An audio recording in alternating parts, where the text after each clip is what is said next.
And now, in yet another complication in this story of the racial conversation that is going on, we turn to the controversy over Selma, the new movie that follows the Reverend Martin Luther King Jr.'s efforts in the 1960s civil rights movement. Historians, former staffers, and friends of President Lyndon Johnson say the movie is historically inaccurate, dead wrong. And now it portrays Johnson and his approach to the Voting Rights Act. Mark Updegrove is the director of the LBJ Presidential Library.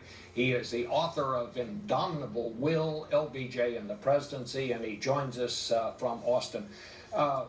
Updegrove, just tell me, first of all, what is it that this movie gets wrong in your eye? Well, let me first start by saying that I commend the filmmakers for taking on this subject, which is so worthy, and I think for the most part they do it quite responsibly.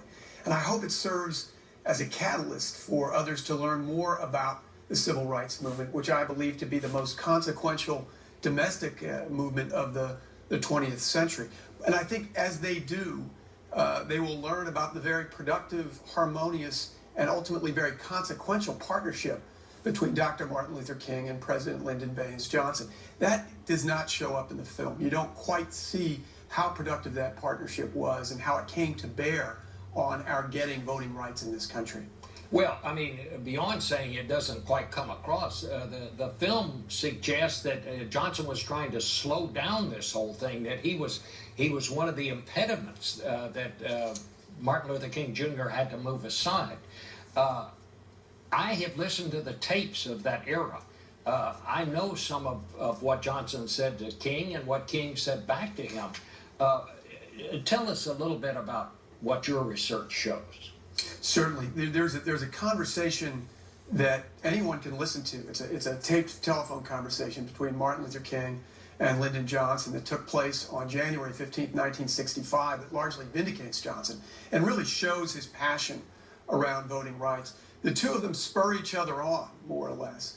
And Johnson says to Martin Luther King, you know, if you show the very worst of voting rights oppression in the South and get it on TV and get it on the radio, get it in the newspapers, there isn't a fellow who drives a tractor who won't say that isn't right, that isn't fair. That's a direct quote from Johnson. He says, and if you do that, we can shove legislation through Congress, and it'll be more significant even than the Civil Rights Act of 1964, which of course ended legal segregation in America.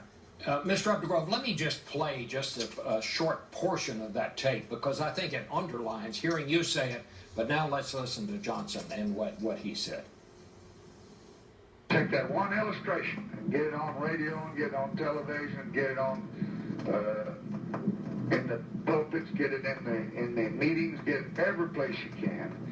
Pretty soon, the fellow that didn't do anything but drive a tractor, he'll say, well, that's not right, that's not fair. So, when you listen to that tape, it's pretty hard to come away believing what this film suggests, that Johnson was trying to slow down this process.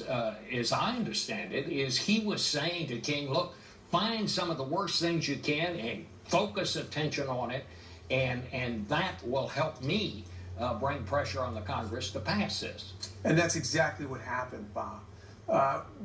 Lyndon Johnson realized that he couldn't introduce the Voting Rights Act so soon after passing the Civil Rights Act. He had the legislative wherewithal to know that that would not go through Congress. He didn't have the power. And he told Martin Luther King that, very frankly, I don't have the power to get this through. You need to help me to find that power. And indeed, that gave the campaign in Selma, gave Lyndon Johnson the moral impetus to introduce it, because that fellow on the tractor, as he said, did conclude that it was not right. There were basic injustices in America that should not stand. And a reluctant Congress ultimately passed the Voting Rights Act after Selma. Selma was a catalyst in making that happen. What do you think happened here, Mr. Updegrove? I mean, I know that Andy Young, who was a top aide to Martin Luther King Jr., was part of all of this. He says the movie got that part dead wrong. Yesterday, Clifford Alexander, who is one of Johnson's top aides, an African-American, later Secretary of the Army, he says they got it wrong. What happened here? Well, unfortunately, there's no litmus test for movies that based on history. There's no standard that says that you got this wrong. You got to correct that. On your very air on CBS 2 mornings ago, Julian Bond, the great civil rights leader, concluded that the movie needed a villain. And what better villain than the President of the United States? Unfortunately, it just doesn't ring true historically. Mark Updegrove, I want to thank you very much for joining us this morning. And I'll be right back with some personal thoughts about some good news in Washington. This portion of Face the Nation is sponsored by Trivago.com, the hotel search.